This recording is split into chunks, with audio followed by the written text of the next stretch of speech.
Il y a environ 200 milliards de galaxies dans l'univers observable. Chacune d'elles contient en moyenne 100 milliards d'étoiles. Autour de ces étoiles orbitent des milliards et des milliards de planètes. Ces chiffres, vertigineux, dépassent l'entendement. Face à une telle immensité, une question s'impose. Pourquoi le ciel reste-t-il silencieux? Après des décennies de recherche, pourquoi n'avons-nous capté aucun signal, détecté aucune trace de vie intelligente? La réponse pourrait être l'une des plus terrifiantes que l'humanité ait à affronter. Nous sommes peut-être seuls. Complètement. Définitivement seuls. Pour saisir le trouble que suscite cette solitude, il faut d'abord appréhender l'échelle de l'univers. Si l'on voyageait à la vitesse de la lumière, 300 000 km par seconde, il faudrait 100 000 ans pour traverser notre seule galaxie, la Voie lactée, parmi les 200 milliards existantes.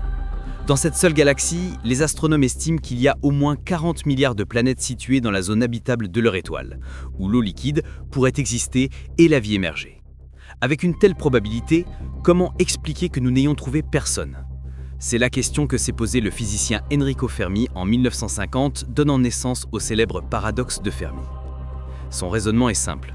L'univers a 13,8 milliards d'années, notre Soleil seulement 4,6 milliards. Des milliards d'étoiles existaient bien avant la nôtre. Des civilisations auraient pu émerger des millions, voire des milliards d'années avant nous. Même avec une technologie modeste, une civilisation ayant 1 million d'années d'avance aurait eu amplement le temps de coloniser toute la galaxie. Des calculs montrent qu'avec des vaisseaux voyageant à seulement 1% de la vitesse de la lumière, la Voie lactée pourrait être colonisée en moins de 10 millions d'années, une fraction infime de l'âge de l'univers. Alors, où sont-ils? Depuis que Fermi a posé cette question, aucune réponse satisfaisante n'a été trouvée, sauf peut-être celle que nous refusons d'accepter. Il n'y a personne. En 1961, l'astronome Frank Drake a tenté de chiffrer cette énigme avec son équation, prenant en compte le taux de formation des étoiles, la fraction d'étoiles avec des planètes, le nombre de planètes habitables, la probabilité d'apparition de la vie et de l'intelligence, la capacité technologique et la durée de vie des civilisations. Même avec des estimations prudentes, le résultat suggère des milliers de civilisations dans notre galaxie. Pourtant, nous ne détectons rien. C'est là que l'équation de Drake révèle une vérité troublante. Pour que le résultat soit zéro, il suffit qu'un seul facteur soit proche de zéro. Un obstacle insurmontable, un grand filtre, empêcherait toute civilisation d'atteindre le stade de la colonisation spatiale. Cet filtre est-il derrière nous ou devant nous?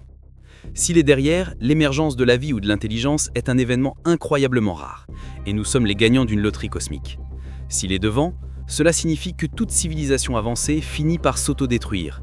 Guerre nucléaire, intelligence artificielle incontrôlée, effondrement écologique, peut-être que la technologie nécessaire à la colonisation spatiale est aussi celle qui mène à l'anéantissement. Notre histoire, marquée par le développement d'armes nucléaires et la crise climatique en un siècle seulement, suggère que nous pourrions approcher ce filtre à grande vitesse.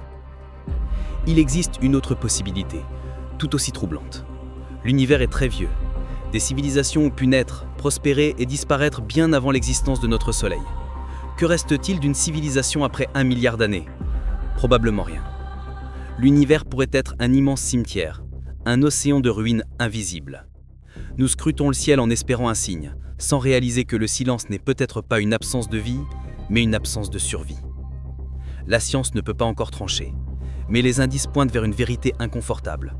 Soit la vie intelligente est rarissime, soit elle est condamnée à s'éteindre.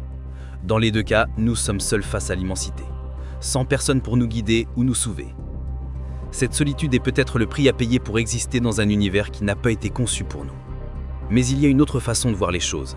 Si nous sommes les seuls êtres conscients, alors chaque pensée, chaque œuvre d'art, chaque instant de contemplation devient infiniment précieux. Nous sommes peut-être la seule partie de l'univers capable de s'observer elle-même.